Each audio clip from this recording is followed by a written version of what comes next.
झारखंड में कोरोना संक्रमित मरीजों की संख्या में वृद्धि बहुत ज्यादा चिंता का विषय नहीं है और ना ही ये डराने वाली है।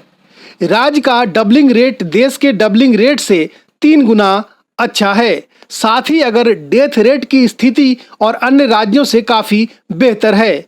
राज्य में कोरोना संक्रमित मरीजों की कुल संख्या समाचार पढ़े जाने तक 127 तक थी। झारखंड में अभी सामुदायिक फैलाव की स्थिति नहीं बनी है। सभी पॉजिटिव मरीज कॉन्टैक्ट ट्रेसिंग से ही निकाला गया है। मैं बता देता हूं कि पिछले 7 दिनों में झारखंड का जो ग्रोथ रेट रहा है वो 2.52% रहा है। अभी हमारा डबलिंग रेट जो है, अगर आप करंट स्टेटस पर जाते हैं तो 27.8 दिन का है। हम उस हिसाब से देखिए तो नेशनल डबलिंग रेट से हम लोग 3 गुना अच्छे पोजीशन में हैं। लेकिन मैंने फिर कहा कि ये जो आंकड़े हैं ये डेली बदलते रहते हैं। आज कुछ केस आ जाएगा, फिर ये आंकड़ा चेंज हो जाएगा। इसलिए ये आंकड़े केवल एक स्टैटिस्टिक्स है, इसको उसी तरीके से हमें देखना चाहिए। अभी तक हमारे यहाँ जो डेथ रेट है, मॉर्टेलिटी रेट जिसको कहते हैं, केस फैटेलिटी रेट, वो 2.4% है और भारत का एवरेज 3.43% है। अभी तक हमने टोटल 15,130 टेस्ट कर लिए हैं, जिसमें से 15,005 टेस्ट निगेटिव है, मतलब 99.17% टेस्ट निगेटिव है। झारखंड में positivity rate, case positivity rate जिसे कहते हैं, वो मात्र 0.83% है, 0.83%। तो ये एक अच्छा रुझान है। इससे ये दिखता है बेसिकली कि कॉन्टैक्ट ट्रेसिंग के माध्यम से जो केसेस आ रहे हैं वही केसेस है। आम जो एक धारणा है कि भाई बहुत कम्युनिटी में इसका फैलाव हो गया है, वैसी स्थिति अभी नज़र नहीं आ रही है। भविष्य के बारे में मैं नहीं कह सकता हूं। झारखंड में कोरोना संक्रमण के आंकड़े से समझे तो यह बीमारी का ग्रोथ रेट पिछले 7 दिनों में 2.52% का था। डबलिंग रेट 27.8% प्रतिदिन का है, जो देश के डबलिंग रेट से 3 गुना अच्छा है। डेथ रेट 2.4% का है, जबकि भारत का डेथ रेट 3.4।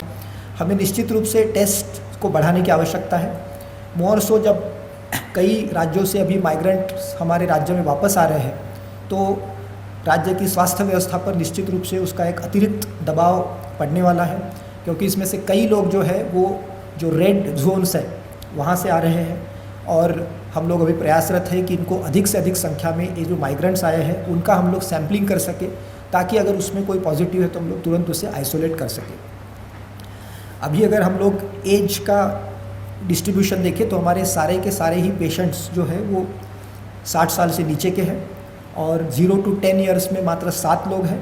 अधिकतर लोग 20 से 29 के एज ग्रुप में 35 लोग हैं और 30 to 39 के एज ब्रैकेट में 31 लोग हैं। हमारे सारे के सारे पेशेंट्स असिम्प्टोमेटिक है आज की तारीख में। आज भी 2 पेशेंट्स रिलीज़ हुए हैं। अभी तक टोटल रिकवर्ड का आंकड़ा 33 है। आज का मैं इसमें जोड़ा नहीं हूँ, क्योंकि वो बुलेटिन जारी होगा तो उसमें बताएगा। इस प्रकार से मेरे पास कुल एक्टिव केसेस अगर आप कहते हैं 89 है। टेस्टिंग बढ़ाने के प्रति बहुत लोग चिंतित हैं। मैं कई अखबारों में भी इस पर लेके काफ़ी चिंता प्रकट की जाती है। तो ऐसा बिल्कुल सोचने की आवश्यकता नहीं है कि टेस्टिंग के प्रति राज्य सरकार गंभीर नहीं है। आपसे ज़्यादा चिंता राज्य सरकार को है कि किस प्रकार से अधिक लोगों का हम लोग टेस्ट करा सकें। अनफॉर्चुनेटली ये एक टेक्निकल प्रोसेस है, इसमें मैनुअल प्रोसेस इन्वॉल्व है, एक्सट्रैक्शन करना पड़ता है और वो बायोसेफ्टी कैबिनेट में बैठकर इस पूरे काम को करना पड़ता है। आप लोगों ने देखा होगा अभी रिम्स के माइक्रोबायोलॉजी लैब में एक अटेंडेंट के पॉजिटिव होने के बाद हमको 3 दिन तक लैब बंद करना पड़ा। तो सभी चीज़ों का ध्यान में रखते हुए हम लोग टेस्टिंग को अधिक से अधिक संख्या में करने का प्रयास कर रहे हैं।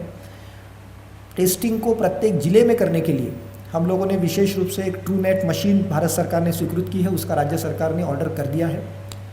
ये मशीन में मात्र एक समय 4 ही सैंपल का टेस्ट हो सकता है, लेकिन फिर भी जिला अस्पताल में अगर लगा कम से कम कोई इमरजेंसी में डिलीवरी का केस आता है या कोई इमरजेंसी ऑपरेशन का केस आता है, तो उनके लिए ये मशीन हम लोग डिप्लॉय करके रखेंगे, ताकि इसका रिजल्ट 1-2 घंटा में मिल जाएगा और वहीं के वहीं उसका ट्रीटमेंट प्रारंभ हो सकेगा। इस लॉजिक से हम लोग इस कार्यक्रम को देख रहे हैं। ब्यूरो रिपोर्ट, सबरंग समाचार।